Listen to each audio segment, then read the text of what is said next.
Third টার্মিনালে কাজের ক্ষেত্রে দেশে থেকে পাশ করা এভিয়েশন ইঞ্জিনিয়ারিংদের গুরুত্ব দেওয়া হবে বলে জানিয়েছেন বিবেচক চেয়ারম্যান এয়ার ভাইস মার্শাল মঞ্জুর কবির ভূঁইয়া। রোববার দুপুরে রাজধানীর উত্তরার একটি হোটেলে ইউনাইটেড কলেজ অব এভিয়েশনের গ্র্যাজুয়েশনদের সনদ বিতরণ অনুষ্ঠানে তিনি এই মন্তব্য করেন। এ সময় তিনি আরও বলেন, নিজস্ব জনবল দ্বারা সিভিল এভিয়েশনকে স্বাবলম্বী করার চেষ্টা করছি।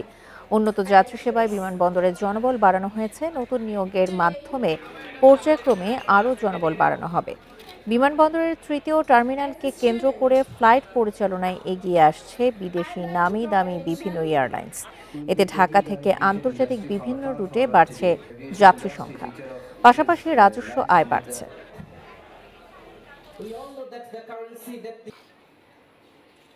পৃথিবীর বিভিন্ন দেশে এয়ারলাইন্স ব্যবসার সাথে যারা জড়িত, এয়ারলাইনের বিভিন্ন প্রফেশনের সাথে জড়িত, তাদের একটা বিশাল রিকোয়ারমেন্ট আছে। সেই রিকোয়ারমেন্টটা ফুলফিল করার জন্য আমাদের এই দক্ষ জনশক্তিটা দরকার।